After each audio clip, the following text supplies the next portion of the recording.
हे प्रणय, क्या हाल है? बस सौरभ, मजे में। प्रणय, अभी एक ख्याल आ रहा था।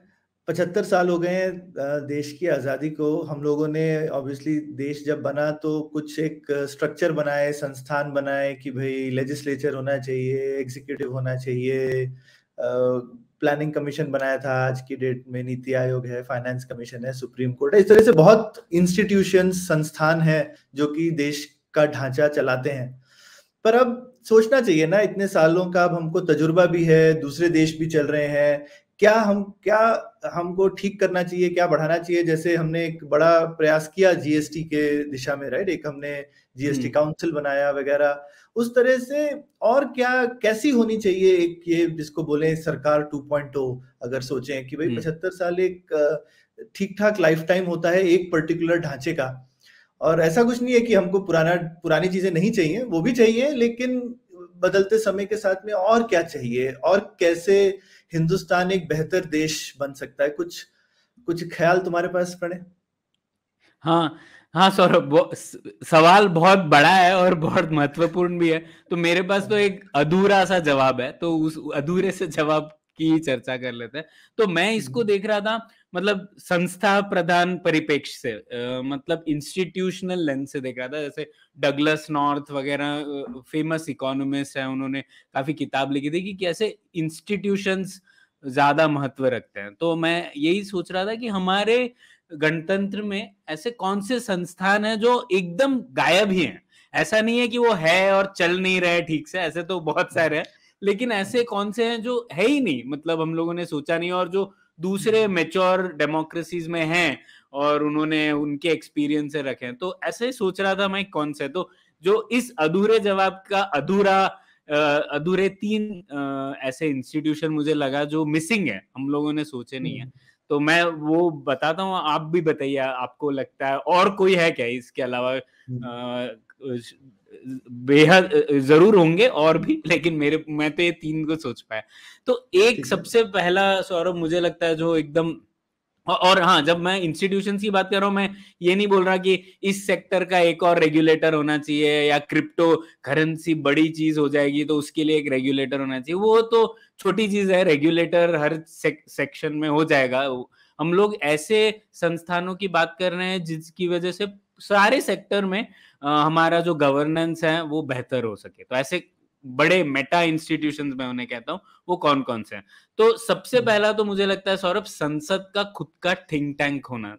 और यूएस वगैरह में होता ही है, कांग्रेशनल रिसर्च ऑफिस वगैरह है। लास्ट में उनके नंबर्स चेक कर रहा था सौरभ, 600 लोग हैं उनके पेरोल पर।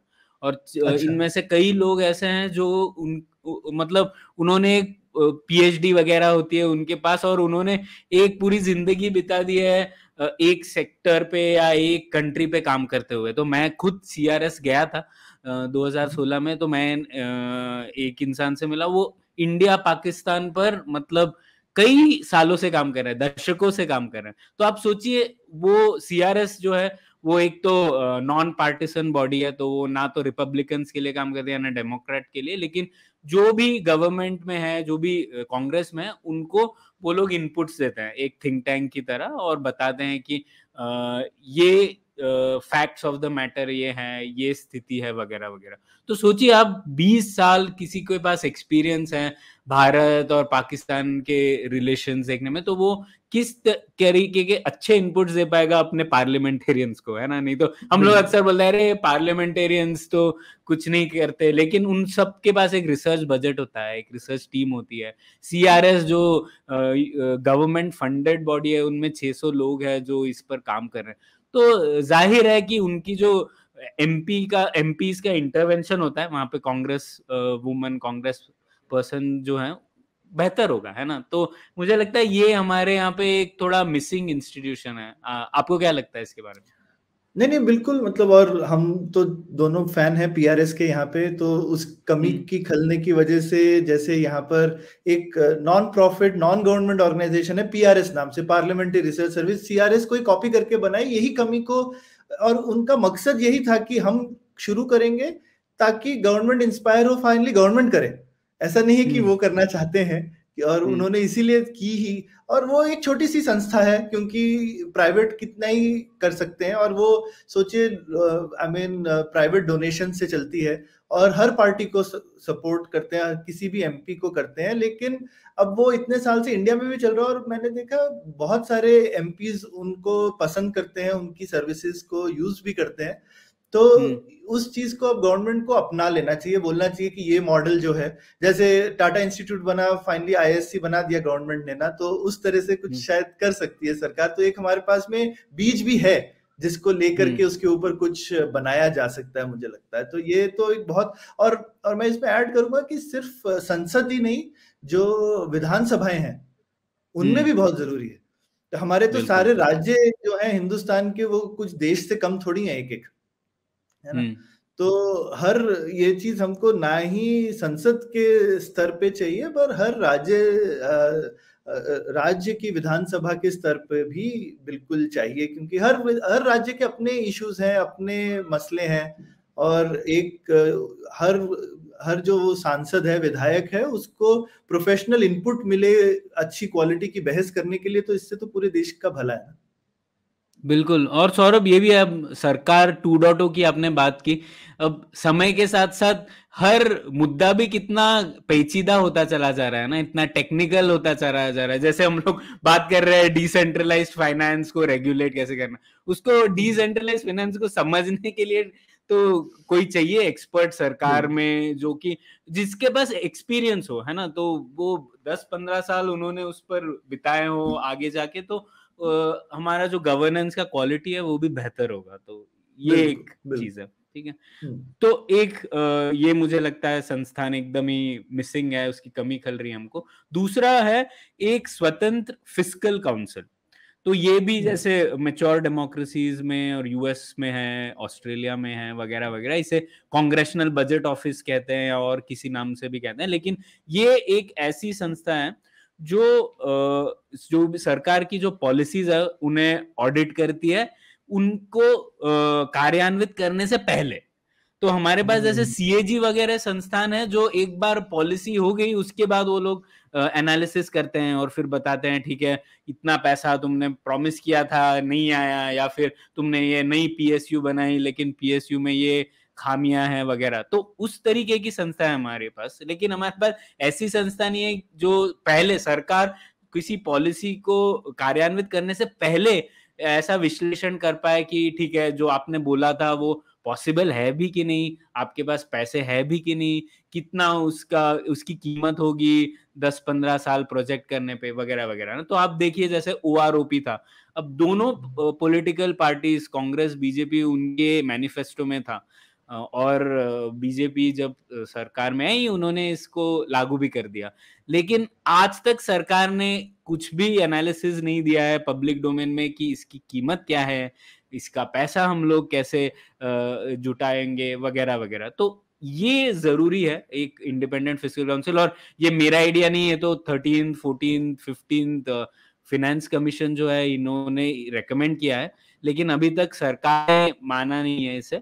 तो मुझे लगता है ये एक बहुत ही जरूरी इंस्टीट्यूशन है। और इसका जनरली जिन देशों में ये इंस्टीट्यूशन हुआ है उसका एक्सपीरियंस बहुत पॉजिटिव रहा है सौरभ। और ऐसा देखने में आया है कि जो बजट फॉरकास्ट रहता है जो करते हैं लोग, वो इम्प्रूव हुआ है इन इंस्टीट्यूशंस की वजह से। तो मुख्य रूप से 3 तरह के काम करते हैं इंडिपेंडेंट फिस्कल इंस्टीट्यूशंस। एक तो जो बजट फोरकास्ट की क्वालिटी है उसको उसका विश्लेषण करते हैं। तो जैसे अक्सर होता है ना, सरकार जब बजट बनाती है तो कितना पैसा जुटाएगी वो थोड़ा ओवर एस्टिमेट करती है, और कितना पैसा खर्च करेगी वो अंडर एस्टिमेट करती है। तो इसकी वजह से जो एक्चुअल एक्सपेंडिचर है और जो बजटेड एक्सपेंडिचर है उसमें बहुत बड़ा गैप हो जाता है।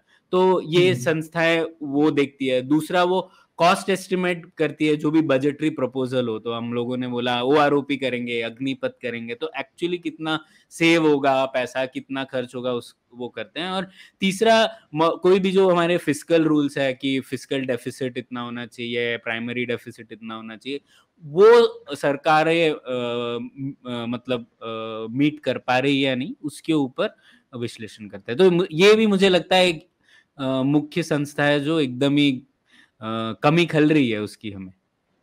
आपको क्या और इसमें हाँ प्रणय, और एक चीज मुझे लगता है अभी तक सरकारें थोड़ी कन्नी काट रही है, उनको लगता है कि उन पे चेक हो जाएगा, वो चुपचाप से कर नहीं पाएंगी चीजें वगैरह। पर मुझे लगता है इसका फायदा भी होता है। कभी कभी आप जो है पॉपुलर डिमांड को थोड़ा ब्यूरोक्रेटिक रीजन दे सकते हैं कि देखो यार फिस्कल काउंसिल ने मना कर दिया है ना, या नंबर ऐड नहीं हो रहे, मैं तो करना चाहता हूँ है ना, पर ये इस वजह से नहीं हो रहा। आपको एक, मेरे को लगता है कि जनता के साथ संवाद करने का एक इंडिपेंडेंट पैमाना मिल जाता है। वरना लोगों को लगता है आपकी मर्जी है, आप माई बाप हो, दे दो या नहीं दो। लेकिन एक प्रोसेस आ जाता है तो आप भी थोड़ा बता सकते हो लोगों को कि देखो यार ऐसा नहीं है कि मैं करना नहीं चाहता हूँ, लेकिन देखो इसकी वजह से इतने पैसे आ रहे हैं, ये मेरी रिपोर्ट नहीं है, ये इनकी है। और ऑपोजिशन पार्टी भी आपके ऊपर नहीं चढ़ सकती, क्योंकि एक थर्ड पार्टी, जैसे लोग हिंदुस्तान में एक सुप्रीम कोर्ट पे अक्सर भरोसा कर लेते हैं ना, जैसे भाई खूब लड़ाई झगड़ा हो रहा होता है तो बोलते हैं अच्छा कोर्ट में चले जाए, जो भी कोर्ट बोलेगा मान्य होगा। तो उसी तरीके के अगर और भी इंडिपेंडेंट बॉडीज हों, जैसे फाइनेंशियल डेवल्यूशन ले लो, फाइनेंस कमीशन पे सब भरोसा करते हैं ना कि ठीक है भाई फाइनेंस कमीशन ने बोला, इस हिसाब से हम पैसा बांटेंगे स्टेट्स में, सेंटर में वगैरह। तो इस तरीके की बॉडी सबके काम ही आती है, वरना तो झगड़ा ही चलता रहे हर साल। अरे नहीं तुम बीजेपी हो, तुमने इसको इसलिए ज्यादा दे दिया, तुम कांग्रेस हो इसलिए तुमने इसको कम दे दिया, पर वो नहीं होता ना झगड़ा, क्योंकि एक प्रोसेस के थ्रू चीज हो रही है। तो मुझे डेफिनेटली लगता है कि ये इससे इम्प्रूवमेंट मल्टीफोल्ड होगा, मतलब आपका जो पॉलिटिकल प्रोसेस है वो भी ईज आउट हो जाएगा। हाँ नहीं, अच्छा उदाहरण दिया सौरभ आपने। और जैसे फाइनेंस कमीशन का भी देखिए, वो है कॉन्स्टिट्यूशनल बॉडी, लेकिन उनकी जो रिकमेंडेशन है, ऐसा जरूरी नहीं है कि सरकार को मानना ही चाहिए उसे। लेकिन आज तक हर सरकार ने माना है, उनका जो डेवोल्यूशन का फॉर्मूला रहता है हर सरकार मानती है। तो ये तो बड़ा एक सक्सेस फैक्टर है ना। हर देश में ऐसा नहीं होता है, जैसे पाकिस्तान में भी फाइनेंस कमीशन होता है, लेकिन सिर्फ जब मिलिट्री रूल होता है तब मानते हैं वो, और नहीं होता तो उसके वो बोलेंगे मैं अपने लोगों को ज्यादा दूंगा, बाकी को कम दूंगा। तो भारत में एक ऐसा उदाहरण है, तो शायद एक फिस्कल काउंसिल हो तो उसका फायदा पॉलिटिक्स को भी होगा। मुझे लगता है बिल्कुल होगा। ठीक है, तो ये दूसरा था। और तीसरा एक और संस्थान थे, तो जो कि हमारे राज्य और केंद्र के बीच में जो नेगोशिएशन होता है, मोल भाव होता है, कितना पैसा मिलना चाहिए वगैरह वगैरह, उन सब चीजों को थोड़ा स्ट्रीमलाइन कर पाए। तो ये एक तीसरा इंस्टीट्यूशन है। तो ये डॉक्टर गोविंद राव जो है, उन्होंने एक किताब लिखी थी, studies of Indian public finance, हालिया काउंसलर है तक्षशिला इंस्टीट्यूशन में। तो उन्होंने इस बारे में काफी डिटेल में बात की है कि किस तरीके से हमारे यहाँ पे जो दो इंस्टीट्यूशन है, नेशनल डेवलपमेंटल काउंसिल और एक इंटर स्टेट काउंसिल, ये दोनों ऐसे संस्थान थे जो कि केंद्र और राज्यों के बीच में भी नेगोशिएशन वगैरह कर पाए, लेकिन वो पूरा टूट गया है। तो पहले सौरभ प्लानिंग कमीशन था, जो जबकि प्लानिंग कमीशन का ये उद्देश्य नहीं था, और प्लानिंग कमीशन के बहुत सारे नेगेटिव कॉन्सिक्वेंसेस थे, लेकिन फिर भी एक ऐसी संस्थान का गठन हो चुका था जो जिसमें केंद्र और राज्य के रिप्रेजेंटेटिव्स हैं वो मिलते थे और अपनी दुखड़े सुनाते थे वगैरह वगैरह, और एक तरीके से कुछ नेगोशिएशन, बार्गेनिंग वगैरह हो पाता था। लेकिन अभी ऐसी कोई संस्था है ही नहीं, क्योंकि एनडीसी और आईएससी तो एकदम ही डिफंक्ट हो चुके हैं। तो मुझे लगता है, और राज्यसभा जो है वो भी काउंसिल ऑफ स्टेट्स तो रही ही नहीं है, वो काउंसिल ऑफ पॉलिटिकल पार्टीज हो चुकी है, तो सिर्फ पॉलिटिकल पार्टीज को रिप्रेजेंट कर रहे हैं। तो ये बहुत ही जरूरी मुद्दा है, और जैसे जैसे डिलिमिटेशन भी सामने आ रहा है, ये सारे मुद्दे बहुत ही और उत्तेजक हो जा रहे हैं कि कैसे राज्य और सरकार का क्या रिश्ता हो वगैरह वगैरह। तो मुझे लगता है यहाँ पर एक इंस्टीट्यूशन की जरूरत है। अब जीएसटी काउंसिल देख लीजिए, वो एक लिमिटेड स्कोप में, जो कि किस तरीके से इनडायरेक्ट टैक्सेशन का वितरण हो, उसमें ये एक इंस्टीट्यूशन है जो हम लोगों ने बनाया है। और ठीक है, वो अभी भी इवॉल्व हो रहा है, लेकिन एक एटलीस्ट इंस्टीट्यूशन है जहाँ पे केंद्र और राज्य एकदम रेगुलरली मिल रहे हैं और एक दूसरे के साथ मिल के कोऑपरेटिव फेडरलिज्म जैसे कर रहे हैं, उसकी तरफ बढ़ रहे हैं। तो ऐसा पूरे ब्रॉडर तरीके पे हमें चाहिए एक और संस्था ऐसे। तो आपको क्या लगता है इसके ऊपर? हाँ, मतलब ये तो, और मुझे लगता है जैसे-जैसे समय बढ़ रहा है ना, जिसको हम बोलते हैं ध्रुवीकरण हर चीज़ में बढ़ ही रहा है। तो फिर अगर हमारे पास ऐसे इंस्टीट्यूशन नहीं हो तो बड़ा मुश्किल है। हर पार्टी को एक एक्सट्रीम पोजीशन लेकर के उस पे अटके रहना पड़ता है। तो एटलीस्ट आप इन चीज़ों में बोल सकते हो, जैसे कावेरी विवाद है पानी का, तमिलनाडु, और अब उसके लिए स्पेशल ट्राइब्यूनल बना दिया। अब उस तरह से हर 2 देशों राज्यों के बीच में काफ़ी तनाव और ये सब हो सकते हैं। तो अब हमेशा आप नहीं ट्रस्ट करोगे सेंट्रल गवर्नमेंट को इस चीज़ के लिए, क्योंकि पता चला वो किसी एक राज्य की सेम पॉलिटिकल पार्टी होगी। तो एक इंस्टीट्यूशन होने से भरोसा बनता है लोगों का, और वो इंस्टीट्यूशन फिर ये अलग-अलग तरीके की चीज़ें करता है। और मुझे लगता है समय के साथ में ध्रुवीकरण बढ़ ही रहा है, और उस बढ़ते ध्रुवीकरण के साथ ऐसी ज़रूरत हमारी बढ़ती रहेगी, ऐसा मुझे लगता है। मुझे संभव लगता है कि राज्य और सेंट्रल के बीच की जगह राज्यों के बीच में ज़्यादा ज़रूरत पड़ने वाली है प्रणय। नहीं, मैं भी इस बात से इत्तेफ़ाक रखता हूँ कि और अक्सर बातें इस तरीके से ही होती है कि राज्यों के बीच क्या होना चाहिए। मतलब मुझे लगता है थोड़ा अलग मेरा विचार है इस पे कि जैसे हम देखते हैं फाइनेंस कमीशन वगैरह के जो मुद्दे रहते हैं, उसमें अक्सर ऐसा लोग कहते हैं कि ठीक है, जो दक्षिण के राज्य हैं उन्हें उनका हिस्सा नहीं मिल रहा है और सब कुछ पैसा शायद उत्तर प्रदेश या बिहार में जा रहा है। लेकिन ऐसा हम लोगों ने पहले भी डिस्कस किया है, मुख्य मुद्दा ये है कि सभी राज्यों को अगर ज़्यादा पैसा मिले तो फ़ायदा होगा। तो जो केंद्र का कंट्रीब्यूशन है या हिस्सा है, उसे अगर हम लोग सभी राज्यों में बाँट दें तो सबका फ़ायदा होगा, बजाय इसके कि हम लोग इस तरीके से देखें कि यूपी को कितना मिल रहा है या कर्नाटका को कितना मिल रहा है। बिल्कुल, बिल्कुल। और एक हमेशा हमें याद रखना, फाइनली सब भारत के नागरिक हैं, तो जो हर नागरिक को मिलना चाहिए हक। हम फाइनली कॉन्स्टिट्यूशन में नागरिकों का हक है, राज्यों का हक नहीं है।